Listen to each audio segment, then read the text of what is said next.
오늘 이와 같이 우리에게 주신 하나님의 말씀은 구약성경 사사기 3장입니다.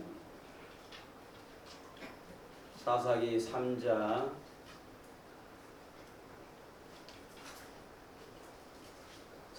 7절부터 11절까지 있습니다. 사사기 3장 7절부터 11절 364쪽입니다. 한 절씩 돌아갑니다. 제가 7절 보겠습니다. 이스라엘 자손이 여호와의 목전에 악을 행하여 자기들의 하나님 여호와를 잊어버리고 바알들과 아세라들을 섬긴지라.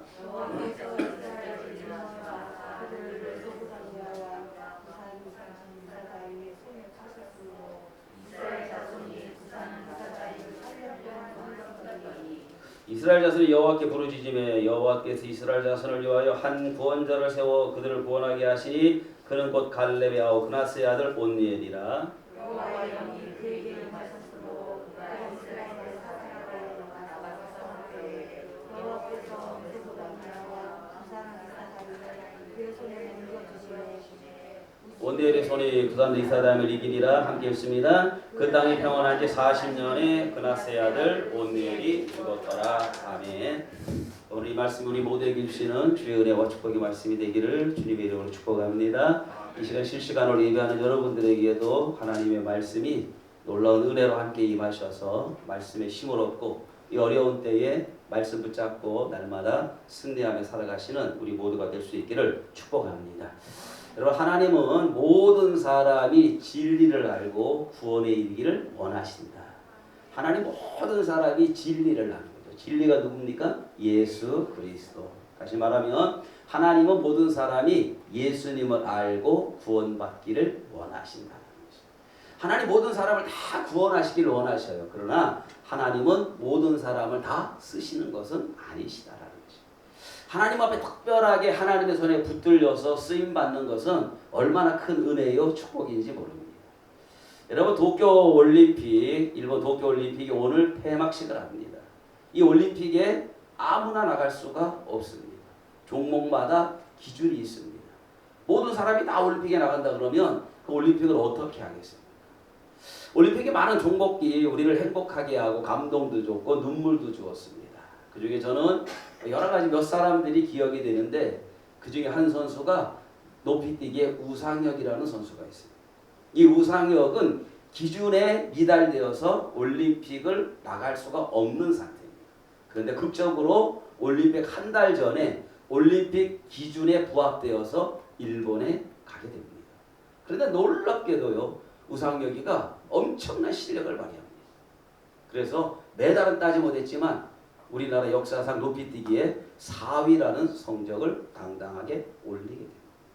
이와 같이 기준에 미달되면 올림픽에 참여 자체도 못합니다. 그러니까 올림픽에 나가서 메달을 땄다는 것은 대단한 것이에요. 여러분, 4위라는 것은 전 세계에서 4번째라는 겁니다. 이게 얼마나 대단한 거죠. 그런데 거기에 메달까지 땄다 그러면 그 선수는 엄청난 것입니다. 이렇게 모든 사람이 다 쓰임받는 것은 아닙니다.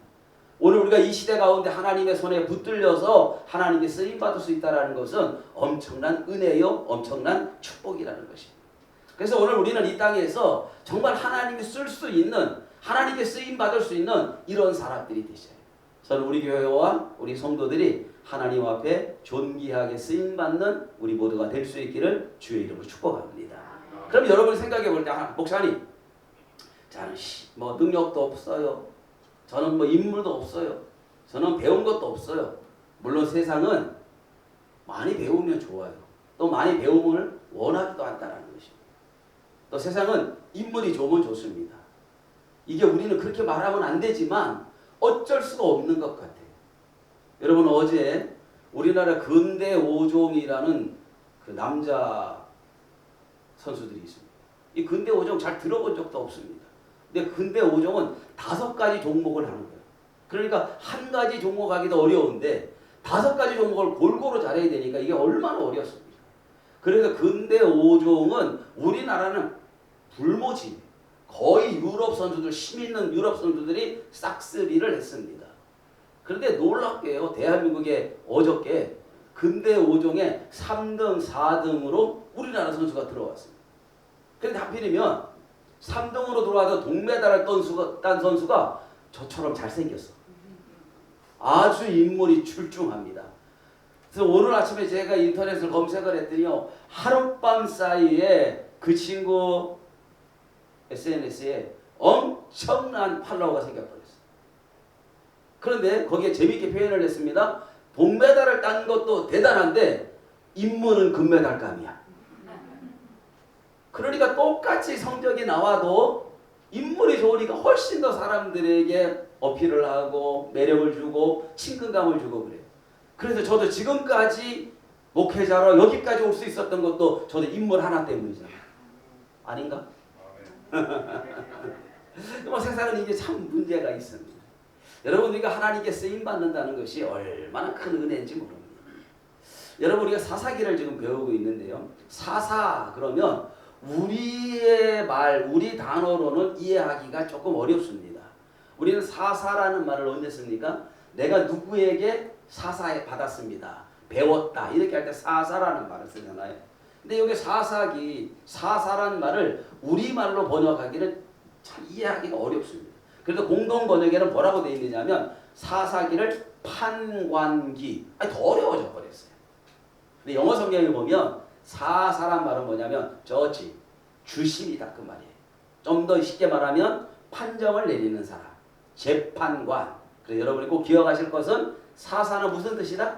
재판하는 사람, 판정을 내리는 사람, 판결하는 사람을 사사라고 합니다. 그런데 이 사사는 재판만 하고 판결만 한 것이 아니라 이스라엘의 정치 지도자였고 그리고 군사 지도자였고 모든 것을 아우르는 이 불확실한 시대에 그리고 안정되지 못한 사회에 일시적인 지도자로 세운 사람들을 누구라고 불렀다? 사사라고 불렀다는 것입니다. 여러분 오늘 사사 가운데 1대 사사가 누구냐면 온니엘입니다. 그런데 이 사사기에는요 이 사이클이 있습니다. 어떤 사이클이 있느냐면 사사기와 인간의 사이클이 똑같습니다. 오늘 말씀을 들으면서 아하 저거 내 얘기구나. 오늘 영상으로 예배하시면서 오늘 목사님 말씀이 저게 내 얘기네. 이렇게 받아들일 수 있는 사람도 있습니다. 왜냐하면 이 사사기의 사이클이 뭐냐 하면요. 하나님께서 이스라엘에게 부흥을 줍니다. 이스라엘에게 평화를 줍니다. 그럼 이스라엘이 그 평화와 부흥을 잘 누리면 좋은데 어느 정도 누리다가 그들은 하나님 앞에 악행을 하고 범죄를 합니다. 하나님이 은혜를 베풀어 주셔서 부흥을 주셨으면 하나님을 더 잘 섬겨야 되잖아요. 이걸 우리가 쉽게 말하면 하나님의 복을 받았어요. 우리가 건강의 복이든지 물질의 복이든지 지혜의 복이든지 복을 받았으면 그 받은 복을 감사함으로 하나님 앞에 영광을 돌리고 하나님을 기쁘시게 하는 삶을 살아야 마땅한데 그 받은 복을 가지고 범죄하고 죄악을 저지르고 악행하는 데 썼다 그 말이에요. 하나님이 평화를 주셨는데 그 평화를 누리지 못하고 하나님을 저버리고 이스라엘 백성들이 악행을 합니다. 그러면 하나님은 다른 나라를 들으셔서 이스라엘을 쳐버려. 그러면 그들이 고통 가운데 살아갑니다. 그들이 몇 년 동안 고통 가운데 살아가다가 하나님을 다시 찾습니다. 하나님께 울부짖습니다. 하나님 우리를 살려달라고.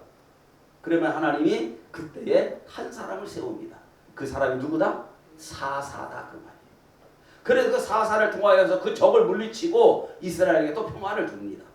그런데 얼마 못 가서 또 이스라엘 백성들은 악행을 저지릅니다. 오늘 우리가 인생을 살아가면서 이와 같이 살 때가 정말 많습니다. 여러분 지금 얘기하면서 여러분 인생을 한번 돌아보셔요. 여러분을 지금 제가 마음을 아프게 하려고 하는 것이 아니에요. 여러분이 잘못했다고 제가 지적하려고 하는 것이 아니에요. 우리 인생을 한번 돌아보면 우리는 이와 똑같이 살았단 말이에요. 지금 여러분 말씀을 들으면서 어떤 분들은 이럴 수 있습니다. 목사님 맞아요. 내가 그때 그 물질 잘 관리하기만 했었어도 내가 그때 건강관리 잘 하기만 했었어도 제가 다 지금 잃어버렸다. 근데 어떻게 할 때 잊어버렸습니까? 어떻게 할 때 잃어버렸어요? 그것을 잃어버릴 때 똑같이 우리가 무엇을 했을까요? 하나님을 함께 떠나버렸습니다. 하나님을 함께 떠나버리고 건강도 잃어버렸고 물질도 잃어버렸고 재주도 잃어버리고 다 잃어버렸다.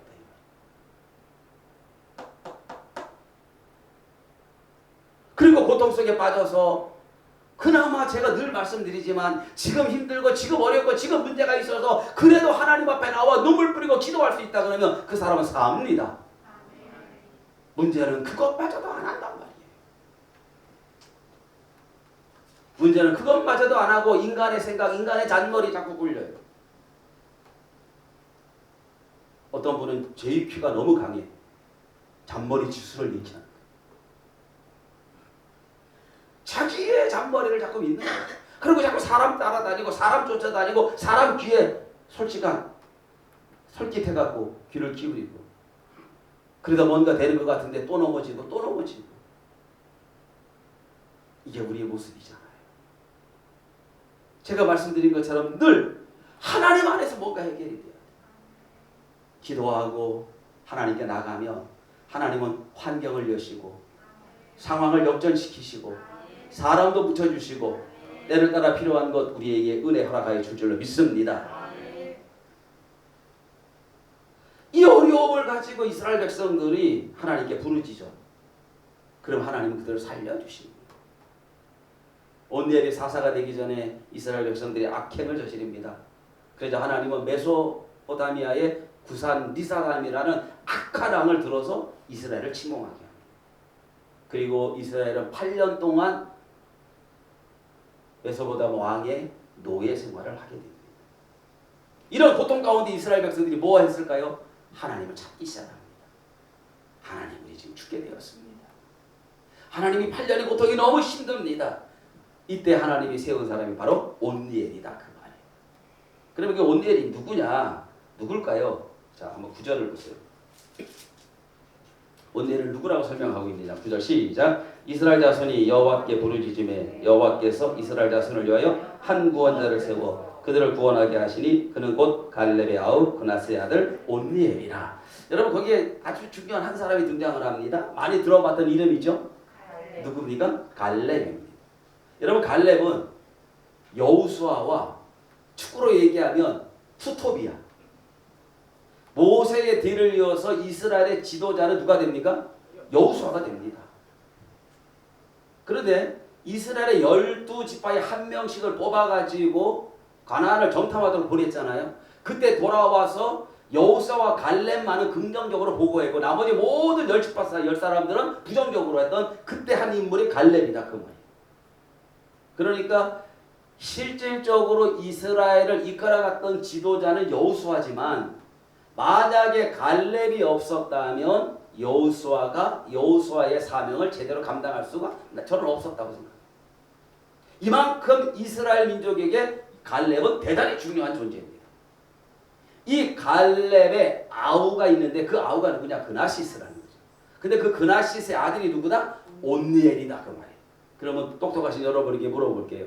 온니엘과 갈렙은 어떤 관계입니까? 빨리 계산이 안 되죠. 자, 갈렙의 아우자, 동생의 아들이에요. 그러면 갈렙은 온니엘에게 뭐가 됩니까? 큰아버지잖아요. 이해가 가죠? 큰아버지를 그렇게 복잡하게 어렵게 생각하세요. 큰아버지와 조카 관계잖아요. 그렇죠? 제 형 이렇게 설명할게. 제 형님이 저 돌아가셨는데 제 형님이 있어요. 제 형님의 아들이 있잖아요. 그럼 그 아들이 저를 뭐라고 불러요? 작은 아들이라고. 그럼 제 아들은 우리 형님 돌아가신 우리 형님을 뭐라고 불렀을까요? 큰아버지라고 부르잖아요. 그러니까 갈렙과 온니엘은 큰아버지와 조카 관계예요. 그런데 큰아버지와 조카만의 관계가 아니라 여호수아 15장에 보면 자 성경 찾아봅시다. 앞으로 넘겨보세요. 여호수아 15장. 여기에 갈렙과 온니엘의 아주 중요한 관계가 나옵니다. 자, 여호수아 15장 찾으셨어요? 자, 15장 15절부터 보겠습니다. 15장 15절부터 17절까지 시작. 거기서 올라가서 드빌 주민을 쳤는데 드빌의 본 이름은 기랴세벨이라. 갈렙이 말하기를 기랴세벨을 쳐서 그것을 점령하는 자에게는 내가 내 딸 악사를 아내로 주리라 하였더니 갈렙의 아우 그나스의 아들이 온니엘이 그것을 점령함으로 갈렙이 자기 딸 악사를 그에게 아내로 주었더라. 저를 보세요. 이제 족보가 복잡하죠.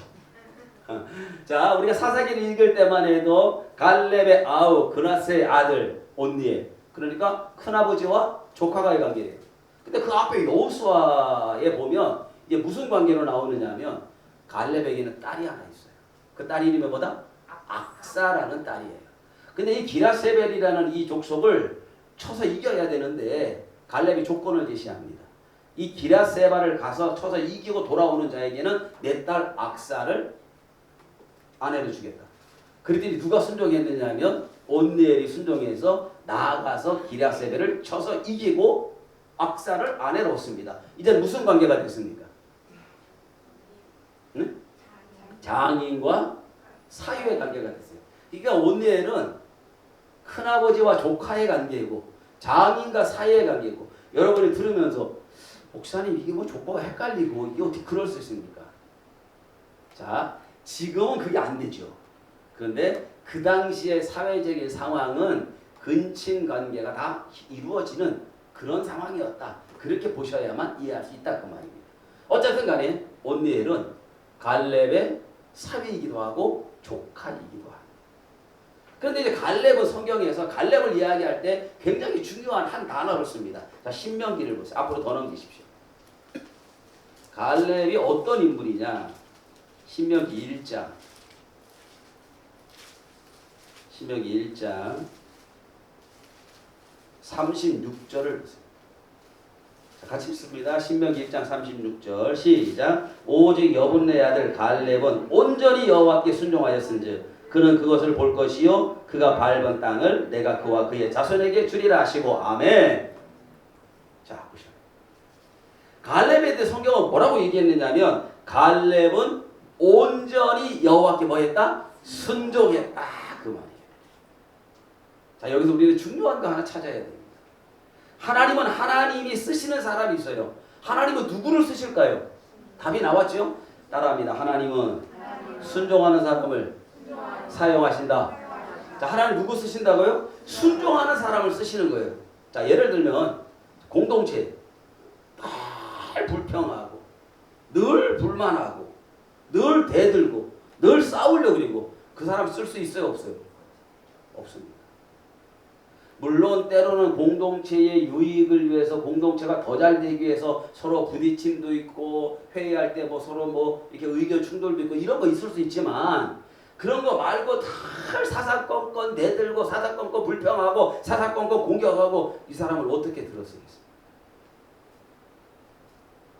여러분 우리나라에 지금 제가 요즘에 기도하는 것이 내년에 대통령 선거 정말 중요합니다. 물론 모든 대통령 선거는 다 중요했는데 지금 이 코로나 시대에 대한민국이 이 지도자가 누가 되느냐가 지금 굉장한 역할을 합니다. 여가 됐든 야가 됐든 누가 될지는 모르겠지만요. 대통령 선거 너무 중요하고 그 대통령 선거가 끝나고 3개월 후에 지방선거가 있습니다. 지방선거는 인천시장, 연수구청장, 시의원, 구의원을 뽑는 선거입니다. 이런 나라를 위해서 일하겠다는 사람들 우리는 정말 잘 뽑아야 되거든요. 그런데 지금 대통령 후보에 나온 수많은 사람들에게 그 사람들만 다닐까요? 수많이 따라다니는 사람들이 있습니다. 그래도 지금 보면은 뭐 누구에게 위촉장을 받았네, 뭐 특보가 됐네, 많은 지금 정치적인 일들이 지금 일어납니다. 우리는 뭐 별로 관심이 없고 우리 교회는 정치하는 사람이 없기 때문에 우리는 별로 그 신경을 안 쓰지만 지금 대한민국에 돌아가는 상황이 거의 정치적인 코로나 때문에 지금 약간 이렇게 돼 있지 거의 완전히 지금 정치적인 것으로 다 돌아가 버렸습니다. 그러면 그 사람들을 따라다니는데 누구를 쓰겠어요?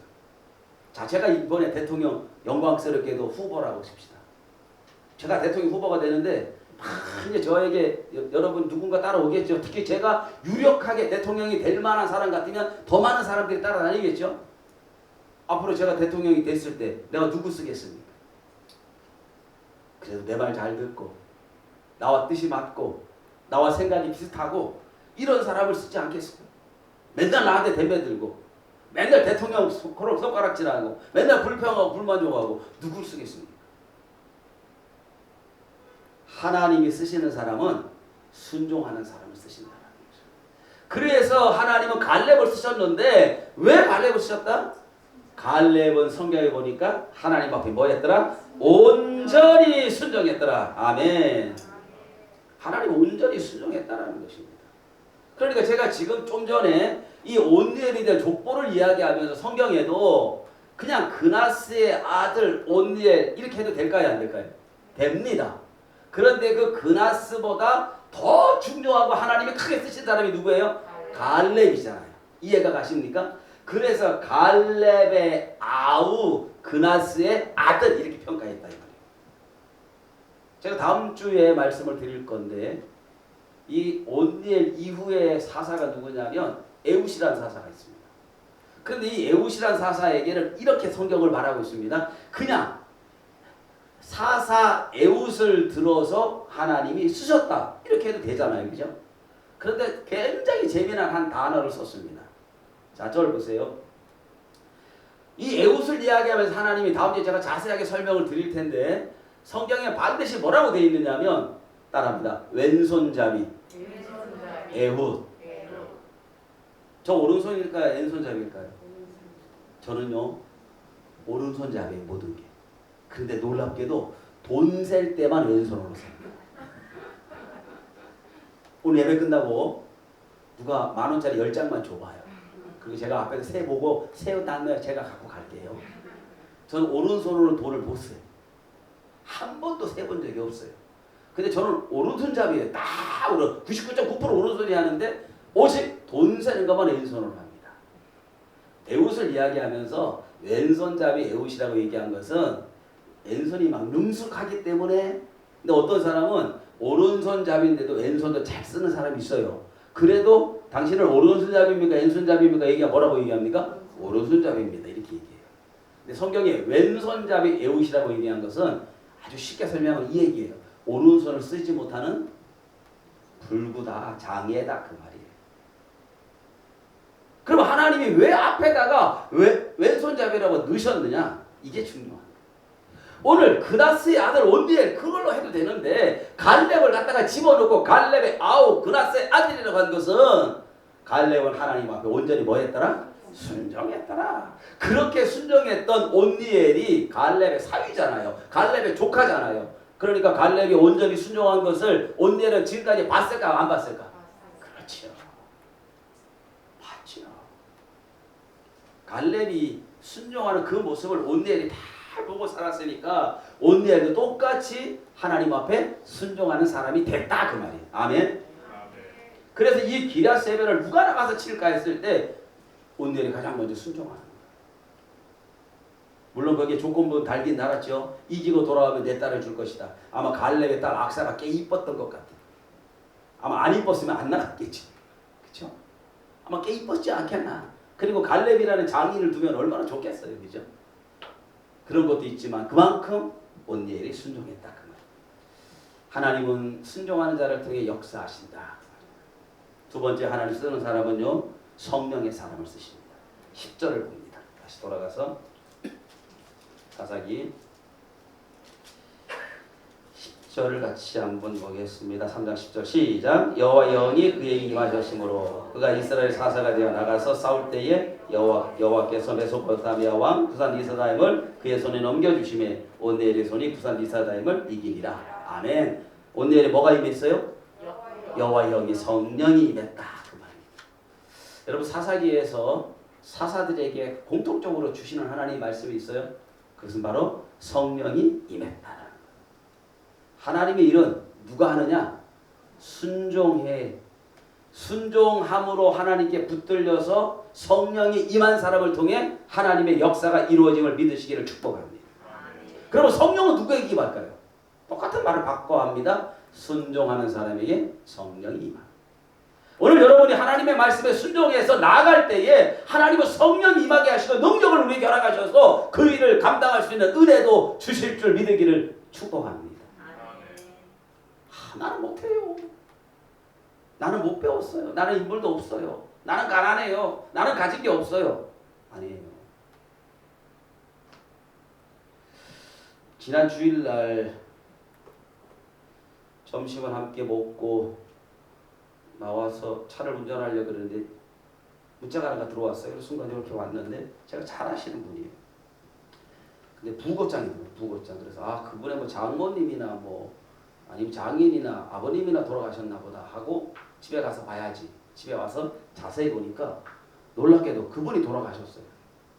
아마 그분의 자녀들이 그분에게 이제 저 문자와 카톡이 연결된 걸 쭉 보거든요. 부고를 보내신. 충격받았어요. 68세밖에 안 되신 분이에요. 그분 우리나라 청와대 경호차장을 지내셨던 아주 유명한 분입니다. 역대 대통령을 4명이나 청와대에서 모시면서 청와대 모든 전산 시스템 하시고 청와대의 기독 신호회를 최초로 만드신 분이에요. 정말 마음 아픈 것은 제가 그 전날에 그분하고 문자를 주고받았거든요. 근데 그분이 돌아가셨어요. 그분은 찢어지게 가난한, 그분이 저를 좋아하고 저도 그분을 좋아했던 것은 서로 만나 이야기해보니까 나이는 저보다 훨씬 많지만 그분도 정말 찢어지게 가난함 속에서 성장되십니다. 그래도 주대준 인터넷을 치면 그분이 쓴 책이 굉장히 많습니다. 바라봄의 법칙, 뭐 바라봄의 마음, 뭐 이런 것도 다 그분이 쓰신 거예요.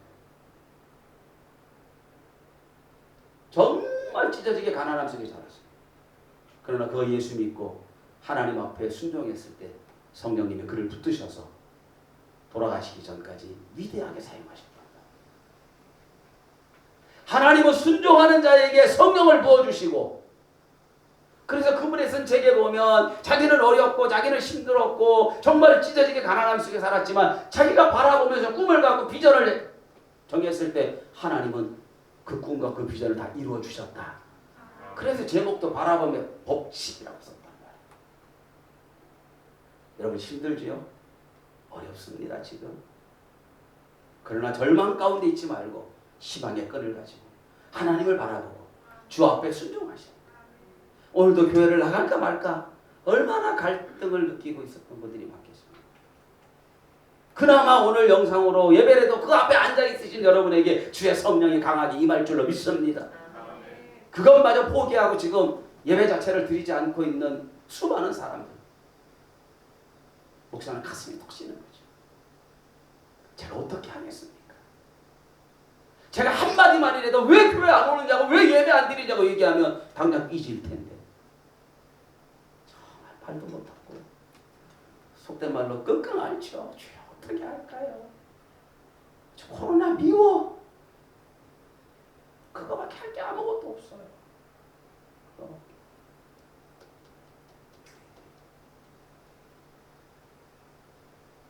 순종하는 자에게 성령이 임하고, 그 성령이 임할 때 하나님의 역사가 나타날 줄 믿으시기를 주의 이름으로 축복합니다. 예수님이 제자들을 둘씩 짝지어서 전도 여행을 보내면서 주님이 주신 것이 뭡니까? 능력을 주셨어요. 전도할 때 그 힘들고 그 어려움을 다 이겨나갈 수 있는 능력을 주십니다. 그러면 예수님이 이렇게 말씀합니다. 너희가 나가서 무슨 말을 할지 염려하지 마라. 내가 너희가 말할 것도 네 입에 넣어줄 것이다. 하나님 앞에 순종하고 나아갈 때에 하나님은 우리 입술까지도 주관하시는 거예요. 때로는 제가 설교할 때도 그런 느낌을 많이 받아요. 와, 이런 말씀이 내가 할 수 있을까? 내가 하는 게 아니죠. 어떤 때는 정말 막 죽을 쓰는 설교가 될 때도 있는데, 어떤 때는 나도 모르게 정말 설교가 너무너무 은혜가 될 때가 있어요. 내가 잘하려고 하면 안 되는데 하나님께 맡겨놓고 하면 주의 성령이 역사에 나가는 거죠. 여러분이 무슨 일을 할 때에 특히 영업을 하시는 분들이나 사람을 만나는 분들 두려워할 거 없습니다. 하나님 앞에 기도하는 거예요. 주님, 내가 누구를 만나길 원합니다. 내가 누구와 대화하길 원합니다. 주께서 내 입술을 주관하여 주옵소서. 그래서 제가 늘 기도하고 가장 좋아하는 말씀이 뭡니까? 하나님 제 입술을 주관하시고 제 입술에 기름 부어달라고 얘기하잖아요. 왜?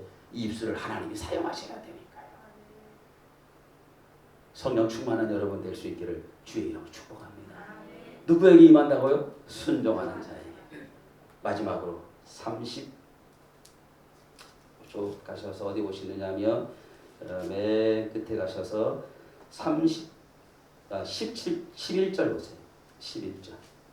3장 11절 시작. 그 땅이 평온한 지 40년에 그나스의 아들 온니엘이 죽었더라. 온니엘이 사사로 얼마나 쓰임 받아요? 40년 쓰임. 이 40년 쓰임 받는 동안에 이스라엘에게 뭐가 임했더라? 평화가 유지됐더라.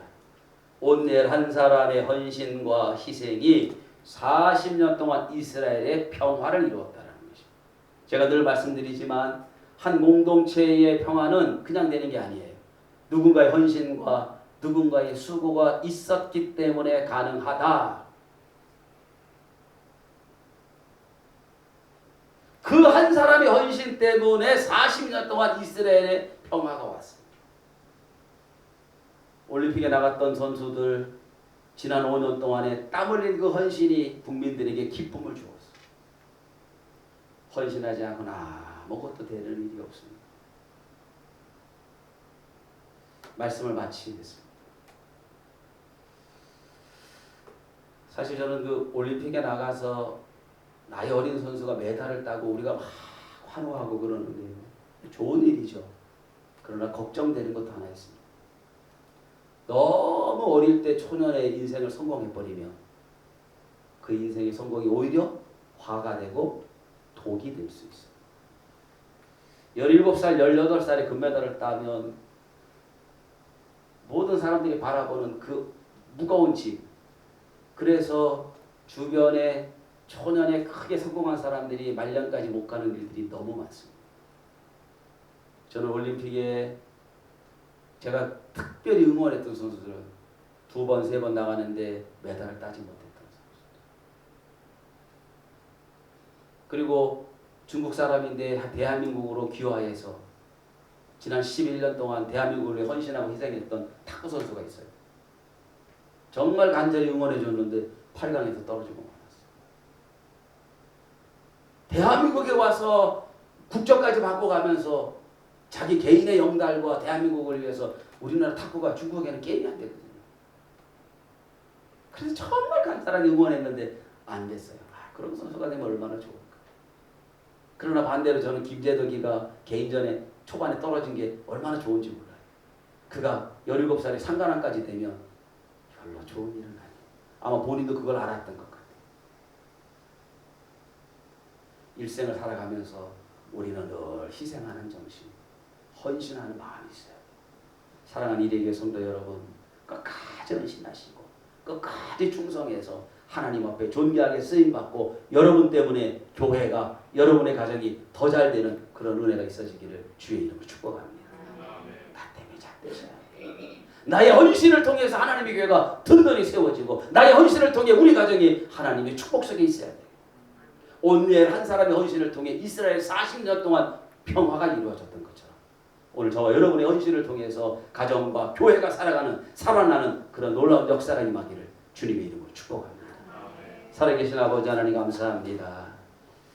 이스라엘 첫 번째 사사 온누엘은 순종한 사람이었고 성령이 그에게 임했고 40년 동안 헌신했을 때 이스라엘의 평화가 이루어졌습니다.